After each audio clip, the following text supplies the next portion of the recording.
Hello everyone. तो आज की इस वीडियो में जानेंगे कि स्किन इफेक्ट क्या है। स्किन इफेक्ट क्या होता है? The tendency of alternating current flow the surface of conductor, this is called skin effect. क्या कह रहा है? वह अल्टरनेटिंग करंट का टेंडेंसी होता है कि वह करंट जो है किसी भी कंडक्टर में सरफेस से होकर फ्लो करता है। जैसे ये कोई वायर है, वायर के सरफेस से होकर करंट फ्लो करना। मिडिल से करंट नहीं फ्लो करेगा, मिडिल से जीरो करंट फ्लो करेगा, लेकिन सरफेस से करंट फ्लो करेगा। सरफेस से करंट फ्लो करेगा तो इसी को कहेंगे क्या? Skin effect. सरफेस से करंट फ्लो करना ही स्किन इफेक्ट कहलाता है। जैसे डीसी कंडक्टर है, डीसी में होता है फ्रीक्वेंसी जीरो, क्या ये होता है टाइम के रिस्पेक्ट में कांस्टेंट होता है कि फ्रीक्वेंसी इसका ज़ीरो होता है। तो डीसी कंडक्टर में सभी जगह से समान करंट फ्लो करता है। और यही एसी का अल्टरनेटिंग करंट का फ्रीक्वेंसी होता है 50 हर्ट्ज, जिसके कारण फ्रीक्वेंसी के कारण अल्टरनेटिंग करंट के कारण एसी कंडक्टर में सरफेस से करंट फ्लो होने लगता है। अब ऐसा क्यों हुआ? फ्रीक्वेंसी के कारण क्यों हुआ हम लोग जानते हैं।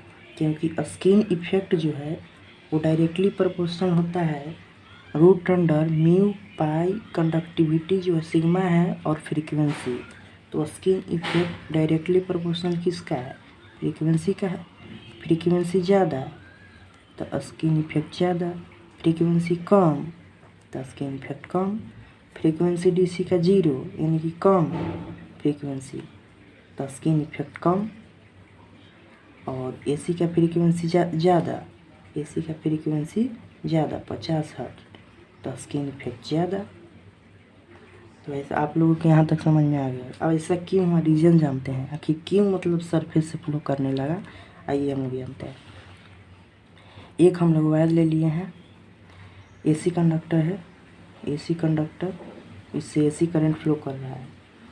चूँकि जो मिडिल पॉइंट में है इसका मतलब दो सरफेस ले लिए हैं, एक आउटर पार्ट पर और एक इनर पार्ट पर, दो हम लोग ले लिए हैं सरफेस। इनर पार्ट पर फ्लक्स जो है φ1 है और आउटर पार्ट पर फ्लक्स φ2 है। फ्लक्स क्यों है? क्योंकि किसी भी वायर से करंट फ्लो करता है तो उसके चारों तरफ फ्लक्स उत्पन्न होता है, ये हम लोग जान। तब ये वायर है, इससे करंट फ्लो कर रहा है तो इसमें फ्लक्स भी उत्पन्न होगा। तो अंदर का फ्लक्स लिए हैं φ1 और बाहर का फ्लक्स लिए हैं φ2। अब बाहर वाला जो फ्लक्स है वो अंदर से को कट कर रहा है, लेकिन अंदर तो इतना ही दूर में रोटेट कर रहा है, बाहर तो कट नहीं कर रहा है। अब तो φ1 क्या हो जाएगा? φ1 खुद भी कट कर रहा है, φ2 भी φ1 को कट कर रहा है, तो φ1 क्या हो जाएगा? ज़्यादा हो जाएगा, φ2 कम हो जाएगा, क्योंकि ये केवल अपना ही वाला है। इसमें दोनों है, φ1 भी है φ2 भी है, φ1 φ2 से ज़्यादा हो जाएगा।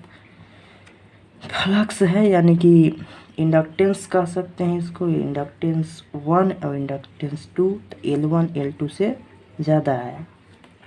ओमेगा लगा दिए दोनों तरफ, ओमेगा ओमेगा कट जाएगा, कोई फ़र्क नहीं पड़ेगा।